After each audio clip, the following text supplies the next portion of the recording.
LFM gives up first pick to take us to Volskaya. Woo! Taking us to the infinite T-Sprung from Tempo Storm.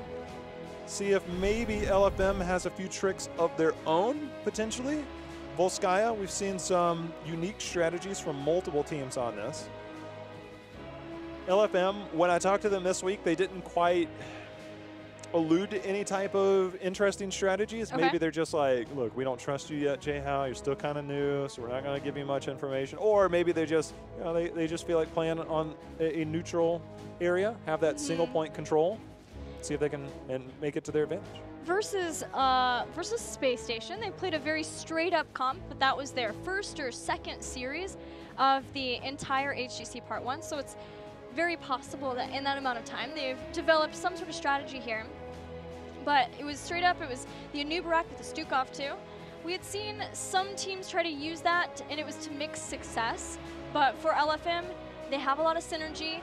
If they can get their Dahaka again, I think that would be a really big help for them too. Keeps them in the game with the experience, and it always sets up for a possible play because he is always landing those drags. Always. It literally feels like at every big moment of the game, Swabs is there on Dahaka, putting that big old tongue out and grabbing somebody, and they came very close in a couple of those fights to really turning things in their favor, but Psalm's play, keeping people alive on Medivh, is definitely a bit problematic.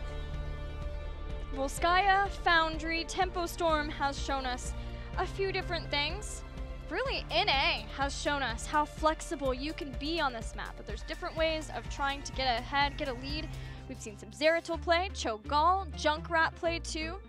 There's a lot possible here. Ragnaros has been another thing. Tempo Storm had a really cool Ragnaros Hanzo composition for long-range blow-up comps.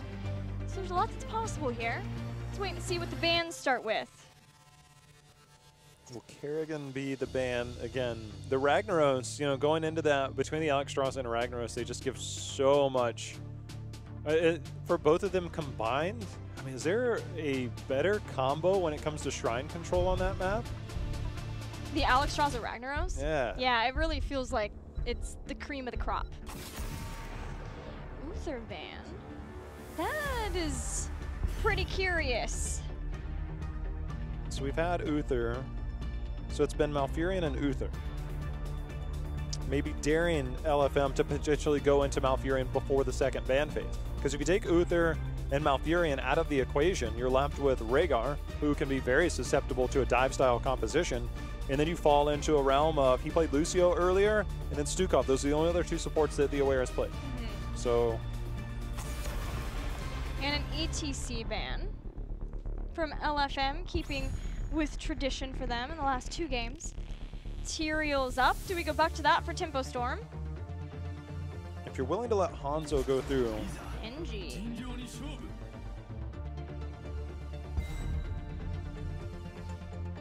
Pretty interesting to see a team be willing to pick ban Uther, then pick Genji, even without that available, and knowing that the other team can then get Tyrael, and Tyrael Greymane, which is even stronger together.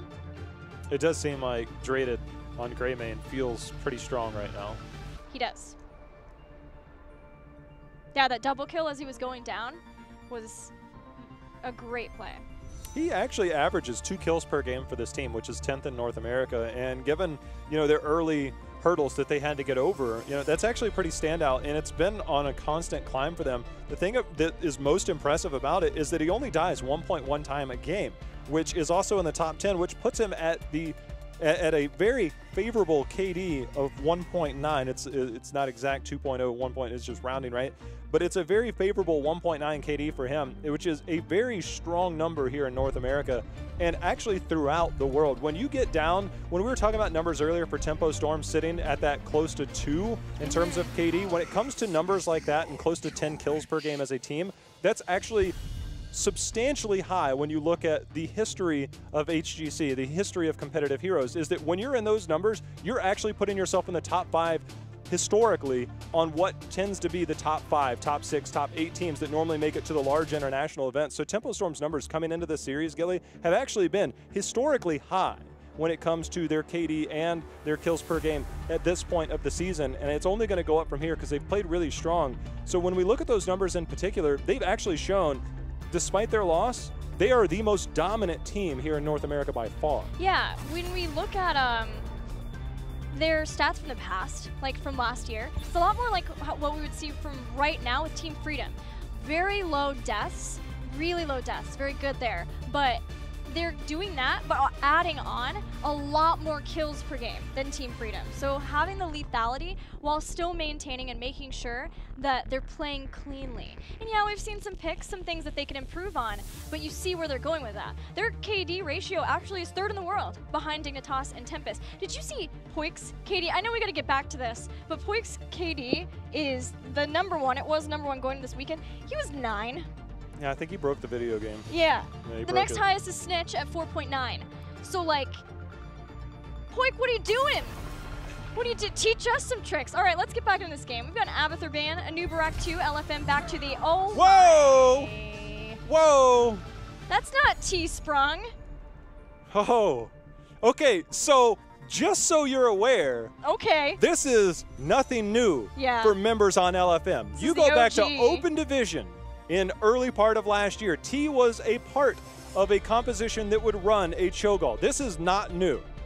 Also, when we saw Tempo run this, their level 4 talent where they did not go the questing stack on the Rune Bomb was a little bit of a head scratcher for a lot of people in the Pro Division. They will not pass that up in this one. It's something I actually talked to Draded about. I'm like, when you saw this, did you expect that? This is a team with members that have run Cho'gall multiple times in their past and had a lot of success. Yes, it's an open division, but you have to practice it to get on a certain level. This is not new to these guys. So I expect this could be pretty fun. Are you saying the LFM is saying Tempo Storm get on our level with this Cho'gall right now?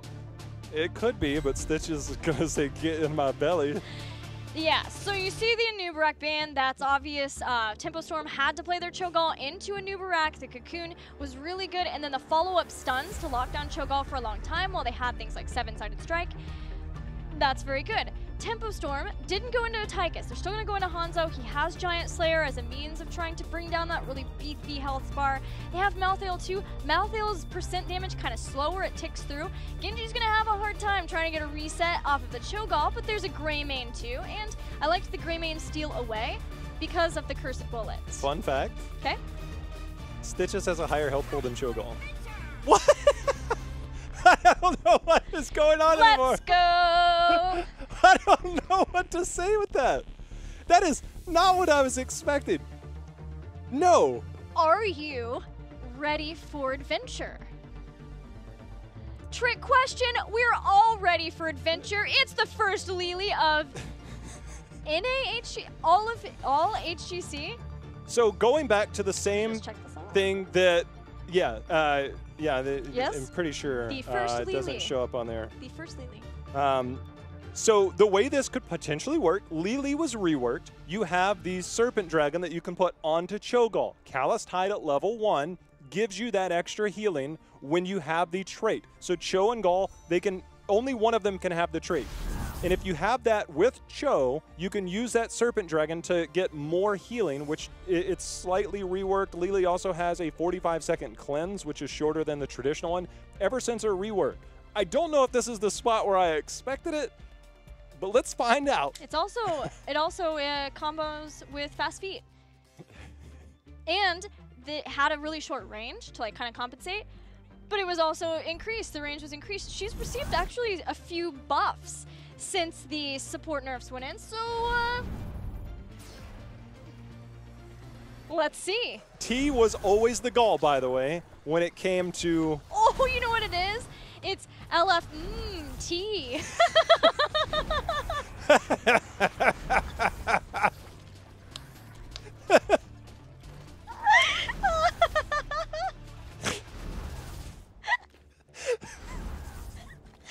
I know. Such a good name. It was just your enthusiasm behind it all. Your enthusiasm behind it all was like, wait a minute. So the other thing is their support aware is the one playing Cho. Just to put that out there, as Draded on the deadly assassin of Lili. Hey man, her early game is nothing to sneeze at. Her damage. there's some things to keep in mind. You know, we talked about the possible Giant Slayer. There's also the sharpened arrowheads, which is going to be keeping a lot of armor reduction on that Cho'gall. Cattle was hoping for the hook. Okay, he didn't go Callous Hide, by the way. Instead, he went Consuming Fire, which if you have somebody ignited, when you auto-attack them, you get more healing. So you heal on heroes that are ignited, which that's how Cho has a little bit of self-sustain. All right, so the last time we saw Cho'gall on this map, let's just talk through in case it wasn't seen. Volskaya usually goes to these longer game times. It's often that you almost always see the third protector phase, and it's not out of the realm of possibility that you're going to get to the fourth one. And you're going to get into, I don't even remember how long that long game was with Azmodan, but it was like 30-ish minutes. So you get these long games, and Cho'gall can really start to ramp up. He also has that free siege, thanks to the fact that he doesn't have any mana, and Temple Storm were hoping to take advantage of that. They also had the Junkrat as a way of trying to keep up with the Soak, but Freedom did a really good job of picking wave clear heroes. They also had Ragnaros to slow down that free push from Cho'gall. So Tempo Storm, it's on them to do the same thing to LFM what Team Freedom did, and just try to run this one less body around all over the map. So if they don't go the Rune Bomb questing talent at 4, I will become a Lili main after this game. You heard it here first, ladies and gentlemen. And we only have a little bit longer until we find out. Hook's going to miss. That entire wall is down. Tempo's already given themselves a little bit of a lead, but getting that camp, it looks like they're going to siege up here in the top lane, see if they can get some structure advantage themselves.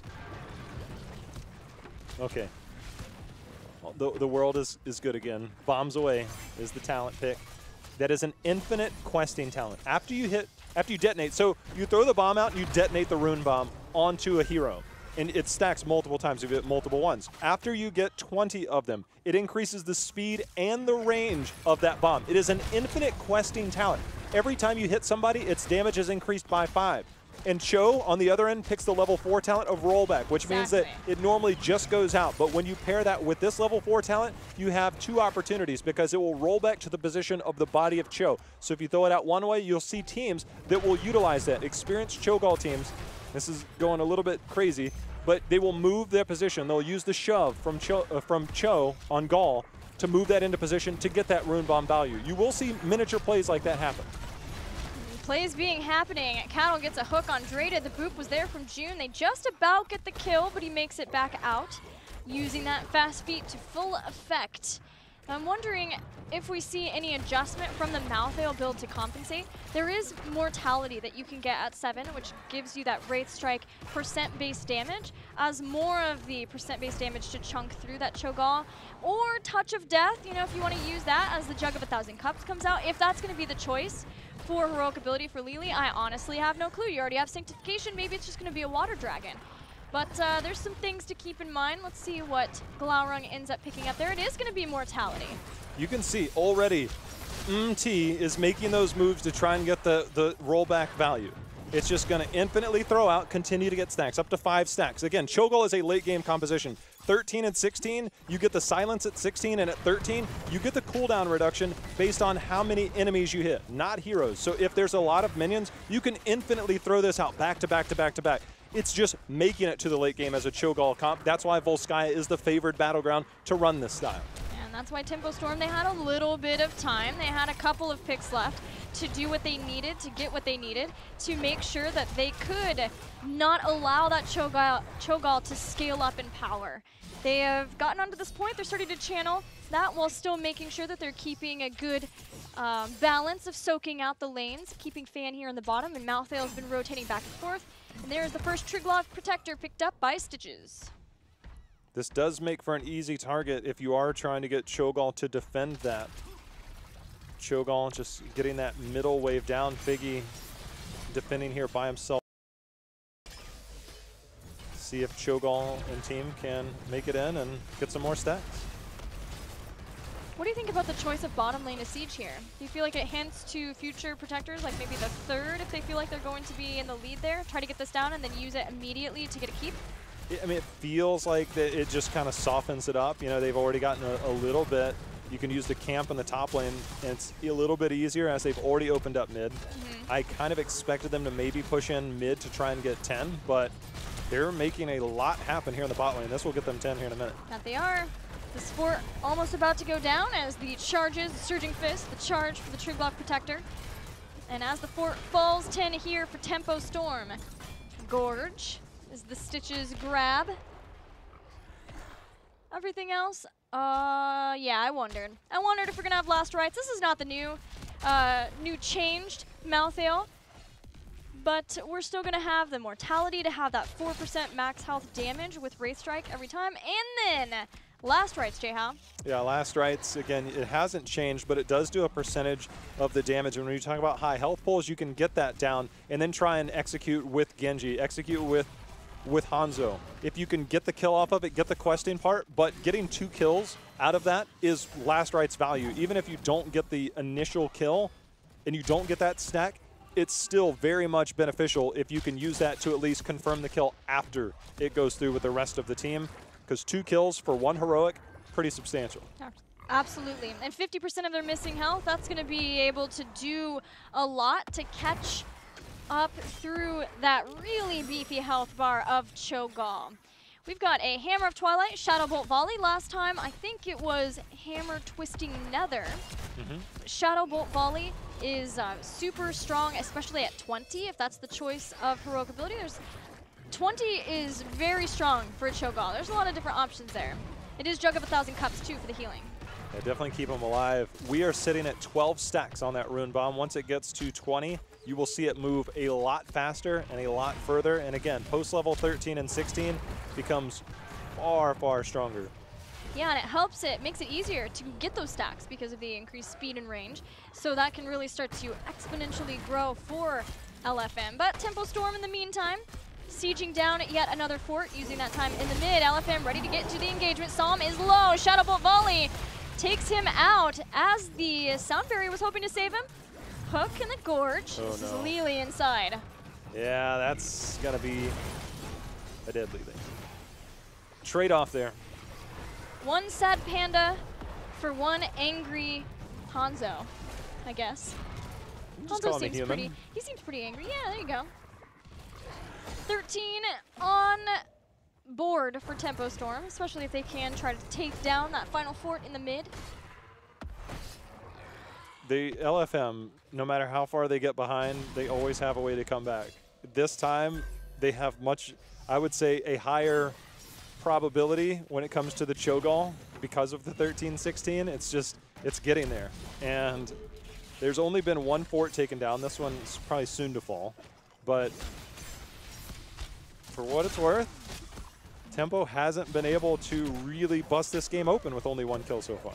LFM surely aren't making that fort kill very easy, but Tempo get it just in the nick of time as the control point is unlocking right now. LFM will get 13 pretty soon, but it sets up Tempo Storm to at least get a head start here on the control point. Fan just casually pushing bottom. Figgy, again, no hard CC for them to try and counter this, but that is a big wave that Figgy and team cannot pass up. Greymane, however, on this, he's going to be found out. He might go down. Yep, there's the Last Rites. Oh, just missed, saving him with Sanctification. The rest of the team are going to come in. Long range Dragon's Arrow. Hanzo helping out. He's going to run in and try to help out even more. The Jug of 1,000 Cups, keeping LFM healthy. Cattle's going to try to take him outside of the range, or at least, if nothing else, keep him from getting the healing from it. They'll take him down for another couple of kills. Well, they said they weren't able to bust it open just yet, but that's a big way as they get 4 kills as Cho'gall obviously counting as 2 there. And they'll instantly push in this bot lane, and that could potentially open for that Triglav Protector to come down and maybe take an early keep here just about 10, 11 minutes in. Another hook, hit swabs. Yeah, it was a big deal getting the kill onto the first target there for Tempo Storm. They felt comfortable enough to leave Lucio all the way in the top. They had that 13 advantage still. Now they're working on a potential 16 advantage even before LFM gets 13. The Last Rites was solid. Sanctification had already been used. The fight went on after that. And with that, getting the Cho'gall kill too, Tempo Storm has found they're opening. We'll see if they can open that up to a keep kill, too.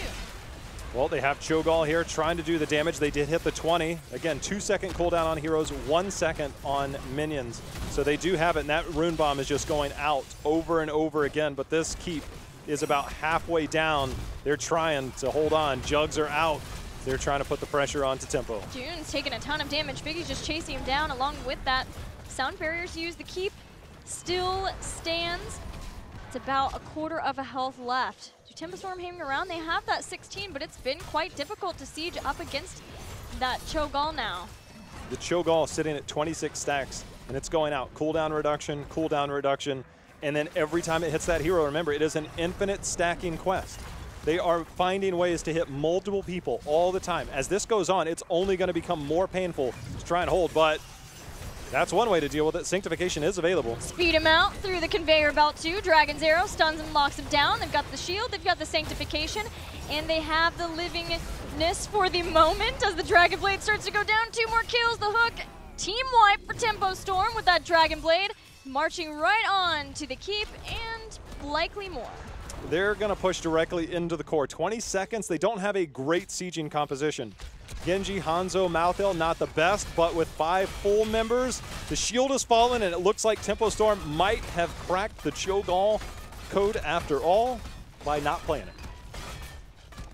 It does indeed seem that way, but LFM bringing in a composition that is sort of old school for them and having the Cho'gall. They brought in a little bit of the new with the new Lili, but Tempo Storm, they've played that composition, at least enough that they were willing to play it in a crucial match like versus Team Freedom, so obviously they would likely know how to beat it as well. Yeah, I wish we could just rewind at about 30 seconds. They stay back a little bit. I want to see later game Cho'gall, but compliments to Tempo Storm. Right as I said, it was 1-to-1 in kills. They hadn't quite busted it open yet. They found the invade on the camp. They used all their tools available to them, and they just started to snowball from there, and they put LFM against a very tough wall for them to have their back against, and Tempo Storm was able to close it out. But LFM taking 1 game off and fighting as valiantly as they did against Tempo Storm still speaks volumes for their progress. It bodes well for LFM that they've been able to take games off of top teams throughout North America. They've taken a series off of Gale Force Esports, and I look forward to their series tomorrow versus Simplicity, next weekend too, and continuing on in the park. But we've got to give one huge congratulations to Tempo Storm as the first North American team to qualify for the Western Clash. They joined Team Dignitas, and they will have 3 other European teams and 3 other NA teams joining them there. But it's great to see Tempo Storm come together as this roster, this flexible roster, this aggressive roster, and be the first team to qualify from NA for the Western Clash. We can check in with Caterpillar and see how he's feeling now after that qualification match. Hey Cattle, congratulations! How are you guys feeling? We're feeling good. We're happy that we qualified. We're glad that's out of the way, and sad that we didn't 3-0, but at least we're in there. Yeah, tell me about that game 1. You guys played your signature melee, super aggressive style. Were you expecting LFM to kind of have things figured out to deal with it? They had a pretty unorthodox way of answering it. They basically took pretty much the highest risk rotations you possibly can do, and if any of those ganks hadn't ended up working, they would have pretty much just lost on the spot. But since they did work, they stayed in the game and then managed to just close it out. Well, I want to turn focus now to the international stage. You guys have a much different feel as a team from Tempo Storm last year. It shows in stats, it shows in your gameplay. You guys are very aggressive, but calculatingly aggressive. And your KD ratio, it's among the top teams from the entire world. So how are you guys feeling as a team now, getting ready to go into the Western Clash and take on the best from Europe as well as North America? We're feeling great. We've pretty much spent the whole season hiding drafts, so we don't even know what we're playing at this point, so no one else does for sure. So we're going in pretty much as we can play whatever we want, and we can't really get banned out, so that's great. Well, that is awesome to hear, and I wish you luck for that. I'll send you over to Jay How now. And speaking of the international event, Cattle, we have seen Snitch talk a little bit earlier after their victory about teams that he thought could come in. When you look over at Europe, obviously there's going to be some differing opinions. Where do you think your odds lie against some of the teams at the top there? And is there anybody outside of Dignitas that you think, all right, Psalm in his interview last week said, hey, they're better than us. Do you actually believe that as a region they are, or that you actually see targeted teams there?